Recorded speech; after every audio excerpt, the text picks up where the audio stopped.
dan bersama Ahmad Burhanuddin dan Ahmad Nasir di acara Cerita Malam Jumat.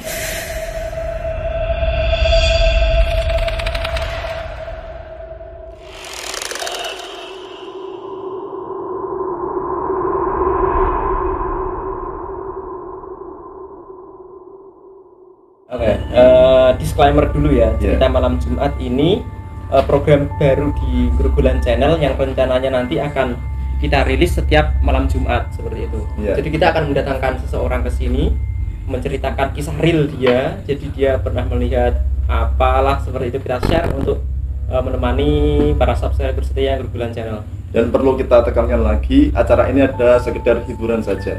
Hiburan. Dan juga untuk para subscriber yang menunggu konten-konten terbaru dari kita, atau film atau cover, ditunggu saja. Atau bisa request di kolom komentar. Karena GC sudah lama tidak membuat film ya, kita flashback dulu. Ini adalah Ahmad Burhanuddin, biasanya menjadi anaknya Yuki yang selalu baku hantam dengan Yuki. Ya, ini orangnya aslinya yang seperti ini ya. Tapi aslinya baik ya? Enggak. Bandel, bahaya gitu. Dan perlu saya ingatkan lagi, ini sebagai teman saya kalau di film Grogolan Channel, dia adalah teman yang ceritanya aku siapa sih? Aku ini siapa di GC itu loh ceritanya. Teman ya, teman saya. Teman main yang suka ngojok-ngojoki sebenarnya. Sebagai penghasut dia itu. Asalnya saya itu baik-baik saja, karena dihasut oleh dia itu saya jadi bandel gitu. Tapi aslinya kita sama-sama baik ya. Iya. Bismillah. Oke, kita kembali lagi ke benang merah. Jadi cerita malam Jumat itu nanti kita akan tayangkan setiap malam Jumat seperti itu. Tapi sebelumnya kamu percaya nggak sama sesuatu yang berbau mistis? Percaya. Pernah ngalami hal seperti itu? Atau kalau mungkin ngalami, alhamdulillah nggak pernah. Pengen? Nggak. Oh enggak. Kalau Anda percaya nggak hal-hal yang mistis? Mungkin santai aja, jangan Anda, tidak Mbak Anda. Terus bagaimana? Sampean? Yo, saya sendiri sih gini, mengalami sih enggak, tapi menjadi saksi hidup itu sering. Saksi hidup apa itu? Saksi hidup ya Pak, contoh paling realnya itu kesurupan lah. Itu saya sering sekali itu. Oh iya. Mulai dulu sejak kuliah beberapa kali teman kesurupan. Kemarin juga mengalami ada yang ya seperti itu. Jadi sudah pertama kaget, tapi lama-lama enggak. Sudah terbiasa ya. Tapi cerita yang paling apa ya istilahnya? Paling seru itu pernah saya alami. Seru atau serem? Serem, tapi saya kok seru ya. Oh, merasa seru ya? Seru ya. Tapi yang ngalamin mungkin enggak, tapi saya yang lihatnya seru ini. Seru untuk diceritakan maksudnya.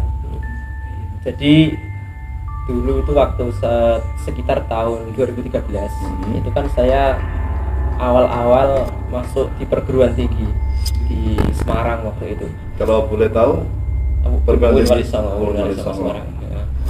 Uin Wali Songo Semarang.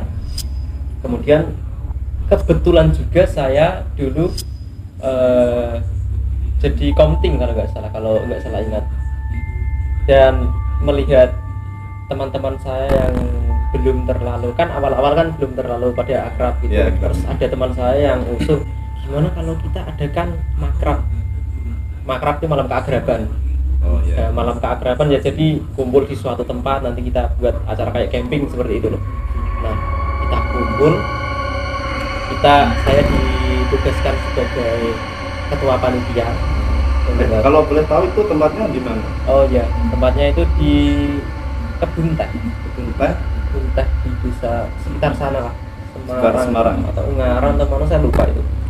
Jadi sebelum hari H itu kan saya beberapa kali cek lokasi, mencari base camp juga ke sana.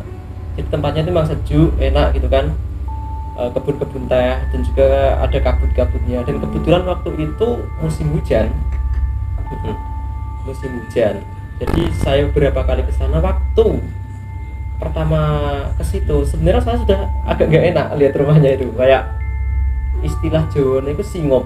Singop. Nah, singop, ngerti singop ya? Ya mistis kalau di bahasa Indonesia itu mistis atau singop. Jadi ke situ, tapi karena teman saya itu antusias, wis nek kene. Akhirnya ya sudah, saya ke situ. Ketemu sama yang punya itu ramah banget. Saya ke situ dikasih makanan. Ya pokoknya dipersilahkan untuk kegiatan di situ asalkan positif, nggak aneh-aneh gitu kan. Karena sudah deal, kemudian kami juga izin sama satpam, sudah diperbolehkan, disuruh buat surat, akhirnya deal. Dan pada waktu hari H kita pun semua berangkat ke tempat makrab itu. Awalnya sih biasa saja, awalnya kita naik truk ke sana. Pada waktu itu kalau nggak salah sekitar jam setengah 2 sore dari kampus dari Semarang itu. Setengah 2 sore sampai sana itu mungkin sekitar 2 jam. Berarti jam berapa itu? Jam 4 ya? Ya, sekitar jam 4 sampai sana. Setelah sampai sana kebetulan itu ada anak-anak UNES di sana, itu banyak kan. Di sana ngapain? Waktu anak-anak UNES itu? Iya. Ini beli anu ya? Si Jono. Sampai mana tadi? Sampai mana? Sampai anak UNES. Oke. Di sana ketemu anak-anak UNES. Kebetulan tempat waktu saya pertama kali ke situ kan nyari tempat untuk api unggun juga. Yeah. Nah, waktu saya sampai sana malah tempatnya itu sudah dipakai oleh anak-anak UNES itu kan. Jadi, waduh, saya bingung juga ini nanti. Tak tanya acaranya sampai jam berapa, Mas? Nanti sampai malam, Mas, ada api unggun juga gitu katanya. Waduh, nanti berbagi tempat gimana? Oh, nggak bisa, kita banyak gitu kan. Terpaksa ngalah kan saya. Berarti sebelumnya Anda itu nggak bilang ke yang punya tempat itu? Kebetulan di situ nggak terlalu dikoordinir sih. Oh. Saya tanya yang punya rumah itu apa ada tempat yang luas buat acara? Ada di lapangan bawah. Tapi kebetulan pada waktu itu ada anak UNES, jadi kita langsung ke base camp, kemudian rapi-rapi istirahat. Nah, sorenya kita harus mempersiapkan acara makrab nanti malam, seperti itu. Terus hal mistisnya itu apa?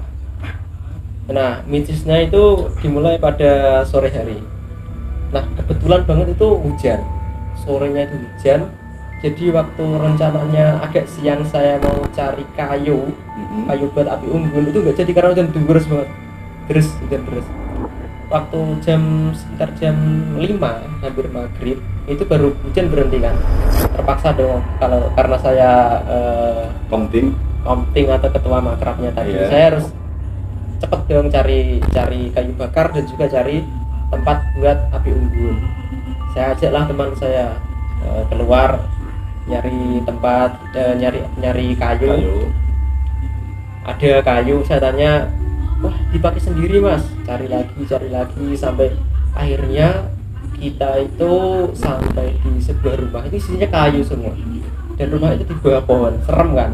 Waktu itu agak gerimis gitu. Saya tanya, Pak, tak ceritain kita dari sini mau melakukan api unggun gini gitu kan. Nah, oh iya Mas, ini harganya segini, saya lupa harganya berapa. Oh, berarti kayu itu khusus dijual belikan ya? Kayaknya enggak, warga situ enggak jual beli, tapi karena saya cerita dulu, akhirnya dijual ke kita. Mungkin kasihan dengan ngeles atau apa. Saya bawa, setelah itu saya taruh di base camp, terus tanya lagi di samping base camp kita kan ada warung. Yeah. Ada warung, tanya ke mbok-mbok situ. Assalamualaikum. Orangnya keluar, tanya, Bu, ada tempat lapang nggak Bu selain di bawah itu? Kan di bawah udah dipakai anak UNES gitu. Ada Mas, tapi ke bawah lagi. Ke bawah nanti sekitar 50 meteran mungkin. Itu belok kiri, nanti ada SD. Nah, di sampingnya itu ada tempat agak kosong. Kita cari ke situ. Nah, ini mulai gak enakan, mau maghrib. Kebetulan mati lampu juga, gerimis, serem banget itu. Kalau kamu yang ke situ, Pak, turun ke situ, dan saya nggak enaknya tuh ada 2 ekor kucing. Itu firasat udah nggak enak itu. Ya, entah kenapa saya lihat kucing itu gak enak. Kok kucing ini dari mulai saya keluar base camp dia itu liatin, tapi entah kemana hilang. Terus waktu saya cari tempat lapangan dia itu ngikutin, tapi dari jauh. Terus hilang, saya lihat tadi di situ kan. Terus ke bawah lagi 50 meter. Kemudian saya lihat tempat itu, lapangan serem.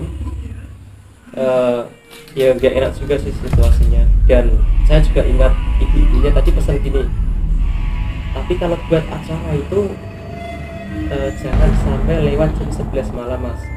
Kenapa bu? Ya takut warga situ ganggu. Saya kira kan warga itu dekat pemukiman warga enggak. atau enggak? Jauh. Tapi kan saya nggak tahu itu ada rumah atau enggak kan. Iya. Tapi waktu saya izin ke ibunya tadi bilang gini, tapi jangan sampai lewat jam 11 malam. Kenapa bu? Karena ya, takut ganggu warga situ. Saya kan positive thinking warga kan. Saya ke bawah nemu tempat, ini ketemu, ayo munggah. Akhirnya kembali ke base camp, bilang ke teman-teman nanti ke bawah ya, sini. Saya kasih tahu tempatnya. Nah waktu itu kan mau maghrib. Nah ini mulai yang saya merasakan langsung maghrib kan tubuh saya basah kan hujanan kan gerimis. Nah saya cari tas, peteng kan tak flash gitu. Terus saya ambil tas, mau pakai sarung kan, mau sholat maghrib. Saya bawa ke pojok kan gak enak kan kalau sarung-sarungnya tengah kan ada cewek-cewek banyak. Enggak kan, takut kelihatan. Nanti shock gimana? Kan saya ke pojok. Nah, saya itu kayak gini. Kamu coba alasan. Saya kan bersini gini sarung, tiba-tiba kayak ada yang gini. Ada yang jauh loh. Ya, kayak gini. Karena aku nih. Langsung nolak. Kan tembok, kan aku nih. Tembok. Nah, kamu kan tembok terus siapa tak? Gini nggak ada orang. Aku masih tetap positive thinking. Nggak mungkin cerita nggak enak ke teman-teman. Nanti takutnya teman-teman takut pada takut. Tapi ada satu orang yang saya curhatin, namanya Jeki gitu. Tapi dia alah rapopo, oke kan gitu. Yang penting yakin. Setelah itu habis maghrib, habis isya baru acaranya dimulai api unggun. Saya turun dulu ke bawah buat istilahnya itu memandu teman-teman lah ke bawah. Setelah itu kita api unggun di bawah. Waktu nyalain api unggunnya itu susah banget. Dinyalain, panggil sampai tak beliin bensin, degir. Secara logika kalau dikasih kayu basah pun agak basah, kalau dikasih bensin tetap menyala. Itu nggak mau nyala. Saya bingung dong. Terus teman saya yang ada teman saya, kemudian dia modin juga. Waktu itu sudah jadi modin ya. Tak tahu mbah, iya mbah, nggak sekte ya. Mbah coba mbah. Bismillah. Kemudian entah dia baca apa saya nggak tahu. Terus nyala. Wah seneng dah, wih api unggun.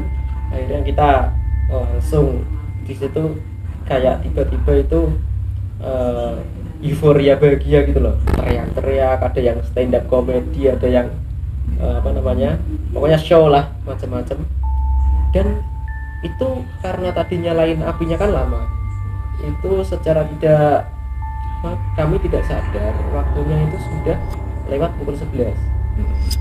Dan saya juga positif thinking, malah warga nggak keganggu lah kan gitu. Tiba-tiba ada teman saya namanya Putri itu pingsan. Teman saya teriak, Pak, alhamdulillah, apa? Akhirnya aku panik dong, karena dia kan kita semua tahu bahwa dia ada riwayat penyakit asma atau apalah.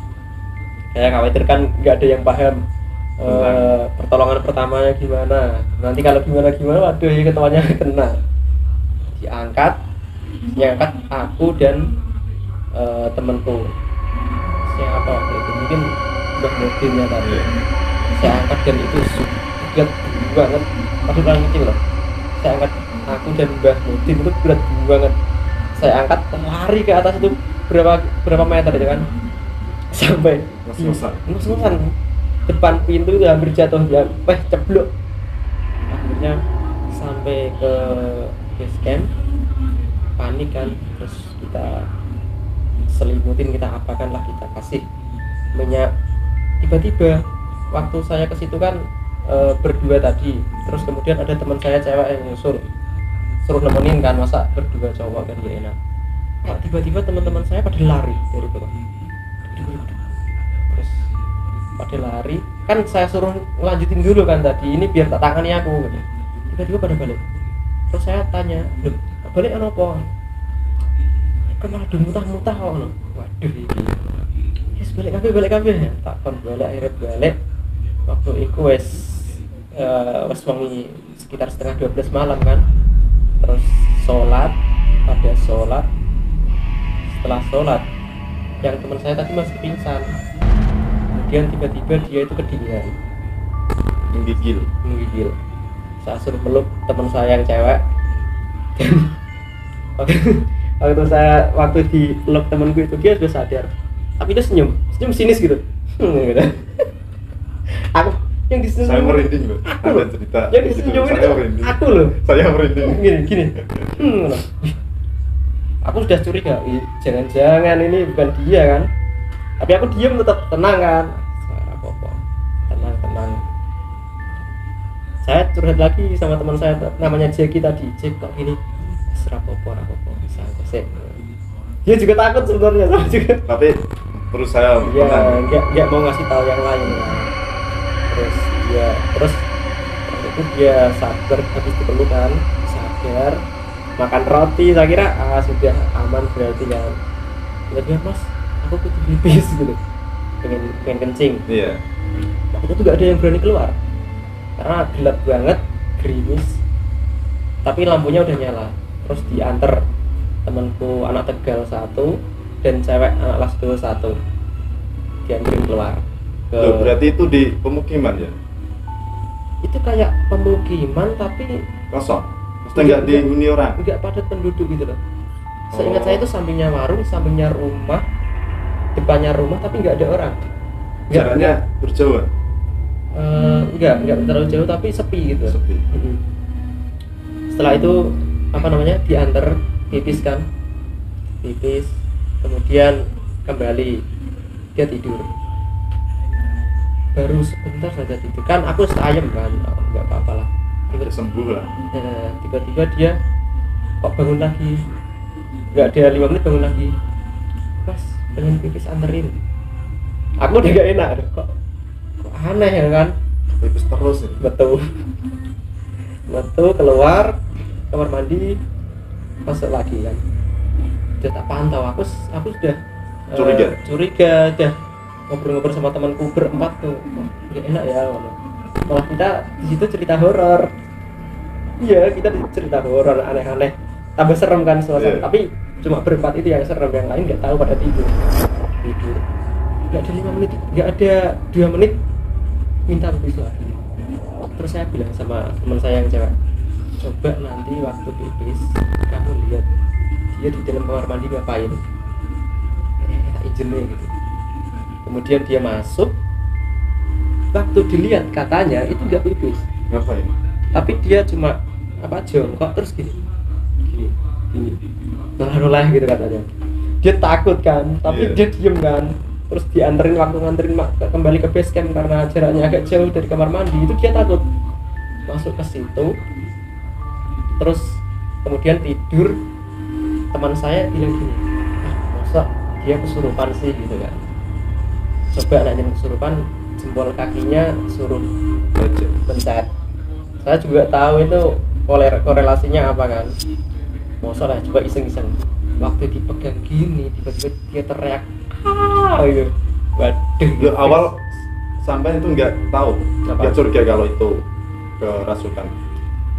Saya kayak kerasukan kayak enggak gitu. Saya takutnya tadi waktu dia senyum itu senyumnya sinis. Itu kayak bukan dia gitu loh, kan saya kenal. Kok senyumnya gitu. Tapi kan waktu dia sadar, berarti awalnya sampean sudah curiga kan? Dia pipis bolak-balik kan, tak kira udah, oh enggak lah, mungkin dia senyum kenapa gitu kan. Waktu aku terkaget, ternyata dia itu kesurupan tadi. Baru tahunya itu kalau kesurupan. Langsung satu base camp bangun, panik, ada yang megangin, dia teriak-teriak, udah nangis, terus nggak ada yang tahu gimana cara ngobatinnya kan. Ada yang baca ini itu, ada teman saya yang hafid tuh baca surat Al-Jin, mungkin jinnya malah ke situ semua kan. Baca surat Al-Jin, Al-Fatihah, semuanya baca-baca itu nggak sembuh-sembuh. Terus inisiatif panggil satpam, tapi teman saya ada 2 orang yang panggil satpam, tapi satpamnya nggak mau ke situ. Dibawain air, ditanya, dia itu malah waktu dikasih minum air dia itu malah senyum. Terus ditanya, dia cuma senyum, malah gak mau bicara. Setelah itu dia coba bicara, jangan ribut, ojo geger. Terusan kita semua jadi tahu kan kalau kita tadi ke situ tuh nggak sopan, nggak berdoa dulu, malah langsung nggak izin. Iya, nggak. Biasanya kan baiknya kan kita mengirimkan Al-Fatihah buat yang babat desa situ atau siapa kan, harusnya kan gitu. Tapi kita ke situ langsung kita musik, kita happy, ada yang tersinggung. Nah setelah itu alhamdulillah dia itu mau keluar sendiri. Setelah kesurupan keluar. Teman saya ada yang sengaja atau tidak itu ininya dipegang, lehernya ditarik, set, dia langsung pingsan. Setelah itu dia kesurupan lagi, pingsan lagi seperti itu kan. Sampai waktu dia udah sembuh pun kita itu gak percaya, dikira dia makasih kesurupan kan. Tadi kan kesurupan enggak. Sampai dia sudah sembuh kita masih pegangin. Sopo kowe? Takutnya masih kesurupan. Masih kesurupan. Aku Putri Mas. Ngapusi. Sopo kowe? Putri Mas. Sampai dia nangis, aku Putri Mas. Coba bisa istighfar, astagfirullahaladzim, ora percaya. Coba nganu, baca kalimat tauhid, la ilaha illallah. Dia bisa semua. Oh, udah sembuh lah. Nah, dia sembuh. Cerita belum sampai situ kan. Tiba-tiba itu kita sudah mau tidur kan, sudah tenang semua kan. Tiba-tiba di base camp kita itu kayak di depan rumah itu kayak ada motor gede lewat, banter. Jadi semua yang ada di dalam base camp itu kebangun dan getar semua itu. Loh, sampai getar? Sampai getar, tanahnya sampai getar. Saya juga bangun, semuanya bangun. Dan teman saya yang orang mana kan meninggal atau mana itu, dia itu katanya lihat ada sosok putih yang lewat waktu itu kan. Dia nggak bisa tidur mungkin kan, lewat tapi dia nggak berani bilang ke teman-teman, takutnya kan panik. Iya. Itu cerita yang menurut saya paling berkesan sih. Tapi positifnya setelah kejadian itu satu kelas itu jadi akrab banget setelah mengalami digempur oleh itu. Ya mungkin setiap musibah itu ada hikmahnya. Iya, dan hikmah yang saya ambil itu gitu, dimanapun kita tuh harus sopan sih sebenarnya. Karena harus izin. Gimana pun kan mereka itu ada dan lebih tua dari kita kan. Kita itu kayak ibaratnya anak kecil kok nggak sopan, tiba-tiba langsung masuk dan buat owner. Ya nggak sopan gitu kan. Ya itulah kita harus. Dan yang saya ambil sampai sekarang masih saya itu, kalau acara-acara di tempat-tempat yang asing itu pasti saya setidaknya baca Al-Fatihah, minta perlindungan kepada khususnya saya, teman-teman. Tapi itu pun juga kadang masih ada gangguan sih. Nah, jadi seperti itu. Sangat menarik ya, sahabat-sahabat setia Gergalan Channel. Ya itu sedikit banyak ya atau sedikit tadi? Ya lumayan banyak. Ya itu sedikit pengalaman saya tentang hal mistis. Mungkin pertemuan berikutnya akan kita datangkan teman-teman yang lain yang pernah mengalami hal-hal yang seperti Danasid, hal-hal mistis juga. Mungkin nanti kamu juga mau sharing. Kamu pernah nggak mengalami gitu? Alhamdulillah belum. Enggak. Jangan. Ya kita ambil hikmahnya apa yang diceritakan Danasid tadi. Semoga bermanfaat bagi sahabat-sahabat subscriber setia. Iya. Dan jangan lupa tunggu acara ini kembali minggu depan dengan narasumber yang lebih. Nah, sampai jumpa.